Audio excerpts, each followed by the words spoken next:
Welcome to Oddball. Charlotte Wilder, Amin Elhassan in the same place in Miami, Florida. Yes. Welcome to Florida, Amin. Oh, man. First of all, it was so goddamn cold in Boston. Spring has not sprung up there. Even though it's May, they're still dealing with cold and rain. Spring hath not sprung. No. Well, it's like a meat locker in the studio. So if any of you see me shivering throughout, it's not because I'm so amazed by Amin's takes. Speaking of Boston, you were at the game. Boston put Miami to bed. That's right. They won the game. They won the series. The game was 118-84. Felt like a lot more. Yeah, right? I was watching that, and I was like, it still felt... I'm so broken that they were up 30, and I was like, well, okay. There's a point when it got down to 24. And yeah, and I was like, oh, put the starters back in. The line I had was that the Celtics emptied the bench early in the fourth quarter. The Heat tried to do the same thing, except their bench was their rotation. So they just kept putting, like, Tyler Hero checked back into the game. They almost came back on the other side of the Pac-Man spectrum of like, yeah, here we are. Full circle. Yeah, because they were without Jimmy Butler, obviously. They were without Jaime Jaquez, Terry Rozier. So is there anything that you picked up from being there about the Celtics or about the Heat that, like... Well, about the Celtics, Derrick White is amazing. Like, it's funny. I talked about this on Lebitard's show earlier, but his progression from a guy where it's like non-shooter, help off him as much as you want, to, okay, guys, if his feet are set, he's actually a pretty good shooter, so let's not stray off him too far, to, okay, hard closeouts on him because he's a good shooter, to, okay, he's dribbling, crossover, step back, behind the back, and then, like, floater, three-pointer, with his left hand and his eyes shut on the other basket. Yeah, It's insane, his progression. And when I hear people talk about the Celtics and what a great season they had, the inclination, I think, for a lot of people is, well, what's new? Drew Holiday and Kristaps Porzingis. Okay, so it must be because of those guys. Right. It's because Derrick White is, I mean, those guys help, but Derrick White has become a markedly better player. Yes. And last night was a great example.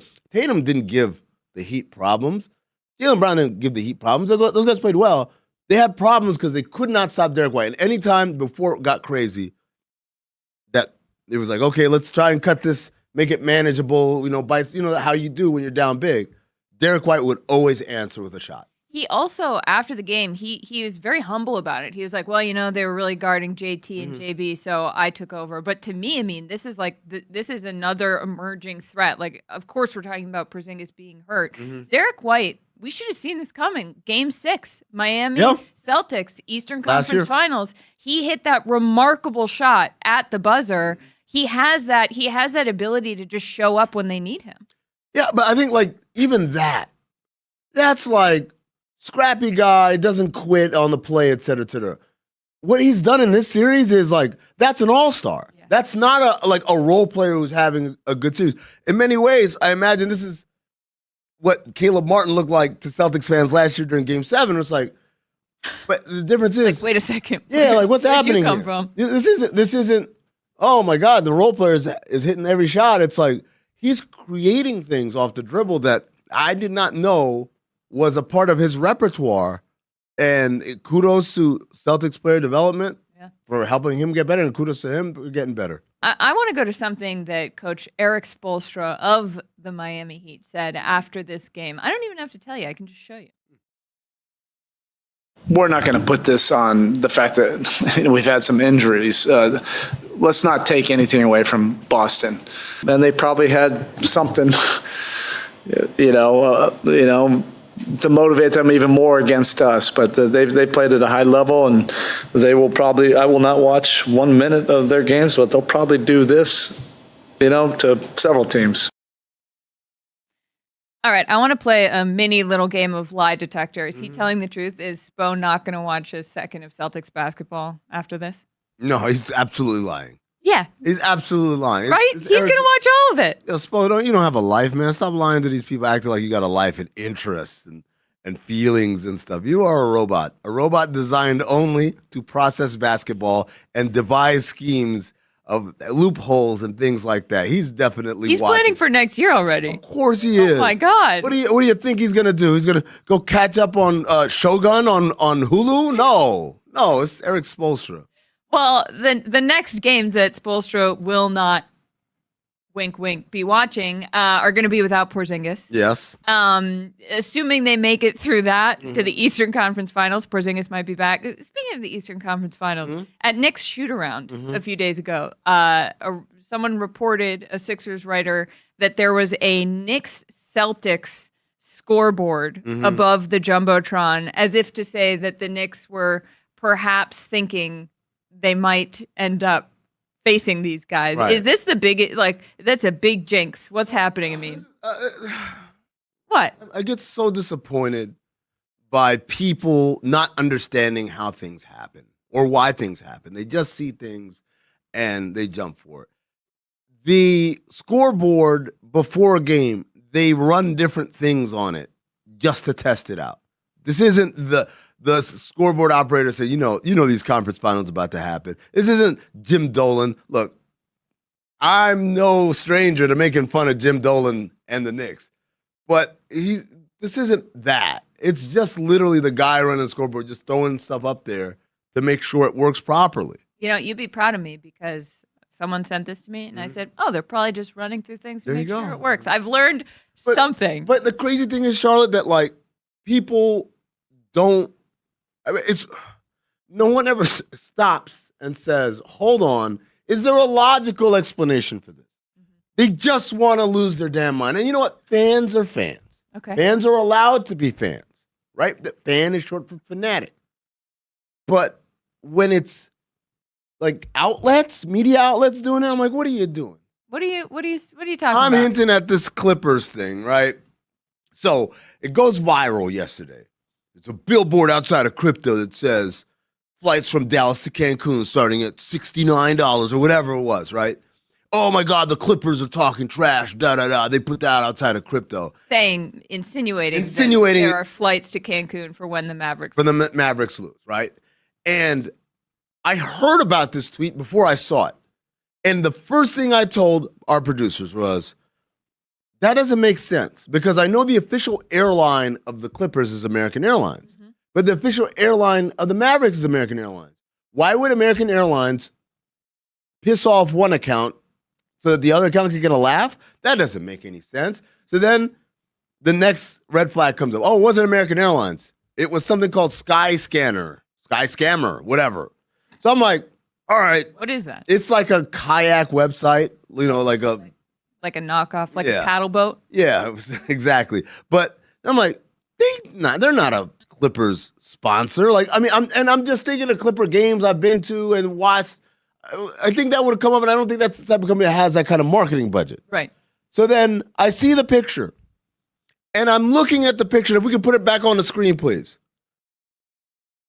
On the bottom left corner, you see the M and the S of Tom's.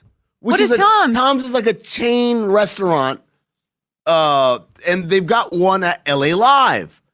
But Charlotte, LA Live is not the Crypto.com arena. It is across the street, across Chick-Hearn Way.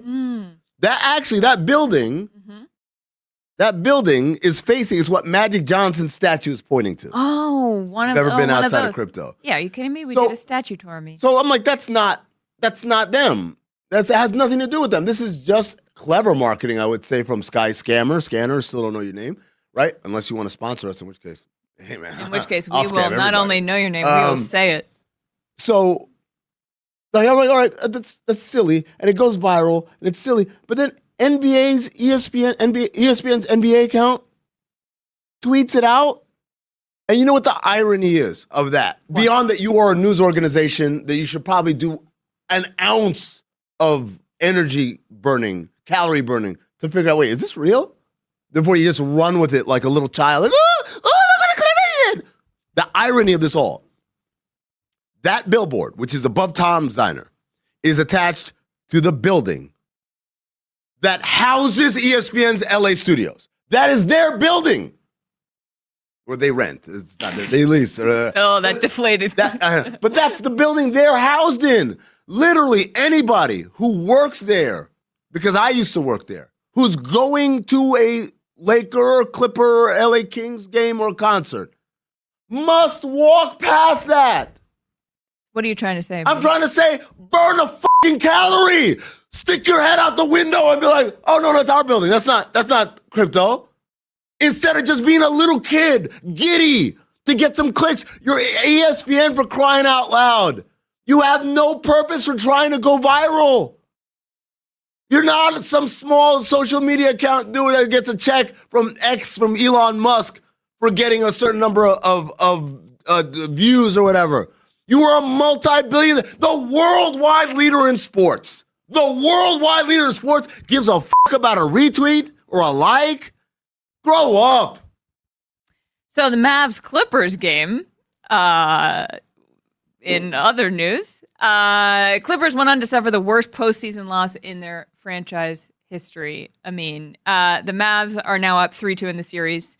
And James Harden, bad game. Yeah. He had a bad game. I think that this is a series that we were all looking forward to. I said Mavs in 5. Yeah. It could be Mavs in 6. Mavs in 6, maybe. Or maybe it's Mavs in 7, as I said. But here's the thing, Shaw. So Dan Lebitard read a stat. He said that James Harden has had more sub 20% shooting playoff games than any person in NBA history. I kind of don't believe it. I wonder. Because I was like, I'm gonna tell you right now. Bob Cousy's got himself some stinkers on that resume. Bob Cousy's career playoff percentage is something like 37% from the field. Really? He was a terrible shooter. Now I know Bob Ryan is going to come in here and wave his old finger at me like the game was different and they played 100 possessions and nobody really knew about jump shots. They were and dribbling with your left hand was outlawed. And I don't give a shit. Like dribbling with your left hand outlawed. It's like in Catholic school they wouldn't let you be there was left-handed. a nun that would come on the court with a ruler, right there. Well, Luka did deliver. He said he needed to play better after they lost game 4, and he did. And he was sick. He wasn't feeling well. His knee was hurting. And they said, if this were a regular season game, would you be playing? He was like, probably not, which is an amazing little bit of lore to toss out there. It's also the opposite of what we usually do. If this were the playoffs, he'd be playing. This one was, if this weren't the playoffs, he wouldn't be playing. Getting extra credit. He had 35 pounds. Pounds? Pounds. He had 35 pounds, 7 raw pounds, and 10 up pounds. He had 35 points, 7 rebounds, 10 assists. Is it over? No, this whole series has been like, oh, this looks over. The Clippers were up 30 last game, right? And then Mavericks came back. But the point is, it's like, it's fairly obvious these teams are very evenly matched. They're two very good teams. Yeah. And so this is what I love about the playoffs. It's this emotional roller coaster and managing it, right? Going from, oh my, it's something that you have no ability to do. Charlotte was like in shambles after game 2 of Celtics Heat. And now she's... Look at me now, wearing green. Oh my God, I mean, it's so depressing. No, but like these are 2 really good teams. Yes. And they're 2 really good coaches. And I'm pretty sure Ty Lue's going to come back. And they're going to make adjustments. Yeah. And they'll do what they have to do. Ultimately, I think Kawhi Leonard's availability is going to be the difference in this series. But, that's the playoffs, man. That's what Eric Spoelstra was saying. I'm not going to talk about injuries as an excuse. It's not an excuse. It's an explanation. Yeah. Sometimes, actually, most of the time, you look at a team that wins the title. Mm-hmm. It's the one that didn't get hurt. It's so true. It's like it's a war of attrition out there. Is that what they say? Sure. Why not? Why not? Let's toss in some sports media war terms. Yeah. The game everyone is talking about, obviously, is Game 6. New York Knicks, Philadelphia 76ers, back in Philly. Yes. And Fanatic CEO Michael Rubin and the Sixers former part owner of the Sixers. Former part owner of the Sixers, yes. Got together with his old coworkers, you could say, and bought 2,000 tickets to give to Philly first responders to go to Game 6. Wow. People might remember that at Game 4. At Game 4, there were so many Knicks fans that they were chanting F Embiid in the Wells Fargo Center. And Knicks in 5. And MVP for Jalen Brunson. But this feels pretty embarrassing. It's like your fans can't show up on their own, or like you're trying to help them out. Look, Putting it out there is a very weird move to me. So what they're doing is basically a small version of what Steve Ballmer wants to do for an entire season, every season at the new Clippers facility. With his wall or whatever. Yeah, What is that again? I can't remember. It's like it's a 7,000 uninterrupted rows of only Clipper super fans. In order to get tickets, to the section, you have to clear your throat first, and then you have to like pass all these tests that like you really are. Oh, right. And like you can't be on your phone. Vibe checks. They do a vibe check to make sure that you're cool enough to be in this section, right? So, Lame. that's what they're trying to do is like, hey, we're going to vet these and make sure. And by giving them a first responders and stuff like that, there's a PR angle, but there also is like, what are the odds that like a guy who drives an ambulance is also a Knicks fan? Like you're much more likely to get someone who is going to be of the city, for the city, than just saying, hey, who's a Sixer fan? Like, I am. Like, you know, right. So now, having said that, this is kind of embarrassing because you're saying basically, if I left it to the free market economy, it's going to be orange and blue. I saw some stat that was like 46% of ticket sales had already come from the New York area, so it's not looking great. Yeah, like 2,000. I'm like, what's that going to do? I know. Honestly, what's that going to do? 2,000 isn't. There were 2,000 available still. They should have pulled a BTS. Well, no, never mind. BTS. Yeah, at a Trump rally and like but they actually want people to go. Yeah. They're doing the opposite. You should have done that at Madison Square. I don't know. Well, what are you gonna do? Charlotte, is there something you want to come clean about that happened today on Le Batard Show? I heard whispers. I don't know because I don't remember a single thing I said. Play the sound. I say jump the shark without knowing what it means. Yeah, and you think it's charming. What does it mean? Okay, so Happy Days. Imagine a time when there were 3 networks. And imagine for 8 years, everyone gathering around the television at an appointed time because this was the '1 show in the land. And it was the #1 show in the land because the big star of this show was a man who was cool because he wore a leather jacket. The Foz. Hey. The Franz? You call him the Foz?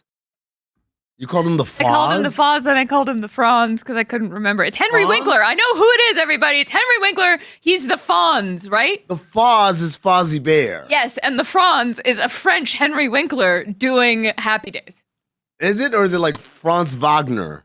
Oh, maybe that's why I said it. Yeah, basketball has infiltrated my brain. I've been ruined by the playoffs. I'm sitting here going, no flex, zone. Oh, my God. Franz. Oh, not until they pay us. Charlotte, yes. We got another game tonight. Jesus. Milwaukee, Indiana. Okay, I'm exhausted. Doc Rivers was making all kinds of hints that maybe Giannis and Dame might be available after they won this miraculous Game 5 without their top 2 scorers. The first time in NBA playoff history that's ever happened. Okay. There's a theory out there that Doc wasn't just kind of playing mind games, that Dame might be available. Oh, because of the burrito thing. The theory is that Dame only eats a burrito or Chipotle the day before a game. And a tweet he's seen carrying what appears to be a burrito. Can we enhance that, please? Thank you so much. Look at that. That's a burrito, right? Oh, God. Can I have my whiteboard, please? Yes, we have a whiteboard? Oh, yeah, I have a whiteboard here. Thank you so much, Gabe. Yes, let's roll that right in. Ooh. So what we have here, Amin, is time of consumption of burrito and then days after. So, like, I can eat a burrito and then 48 hours I'll be ready to host a podcast. It takes you 48 hours. Yeah, it's exhausting to eat a burrito. You know, LeBron can eat a burrito and then 36 hours later he can tweet cryptically. Embiid, Kawhi, Jimmy Butler can sit at a game 24 hours after they've eaten a burrito. Not before then, because they might incur further injury if they. Yeah, well, right, exactly. And then KD can demand a trade about 18. Sorry, that's not. I didn't write that one. I didn't write that one. Use a burner Dame, or something. can he play in the playoffs 12 hours after eating a burrito? That is the math. I see my name in that corner. I don't know what that says. Though. Amin angrily rants about tweets. Oh, you can do that 12 hours after you eat a burrito. I did have a burrito yesterday. How'd you guys know that? How'd you know that? It was Mexican food night at the Celtics.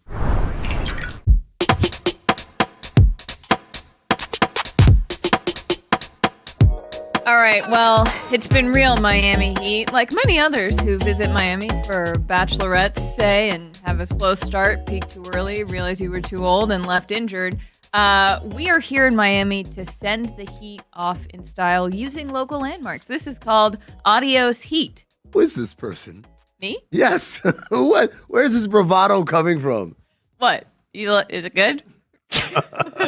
Okay, first we're going to say goodbye to Eric Spoelstra. The Heat made the playoffs despite finishing 21st in offensive rating, which is behind the Jazz, the Bulls, the Rockets. Yep. So the remedy... They were bad at it, Yeah, they were bad at it, but they made it because they're the Heat. We are going to send Coach Spo to Little Havana. We're going to say, go grab a cigar, vibe out in Little Havana. You earned it. Wait, is that Spo? That hat looks like a lobotomy, first of all. That makes him look like an old man in the birdcage. It does. He looks like an old man in the birdcage. I'm happy you watched the Birdcage. You know, I've seen some that matter. What else we got? Tyler Hero, who I always want to say Tyler Hero. Tyler Hero. It's just spelled wrong. He's galvanized. Okay. Well, anyway, he did show up in the playoffs. He had 24 points, 6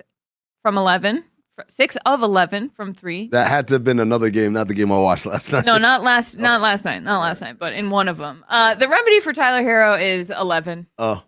Tell the people what 11 is. It's a 24-hour nightclub, but it's not just a nightclub. I'm going to tell you real quick. The first time I ever went to 11, I was out here in Miami. Uh-oh.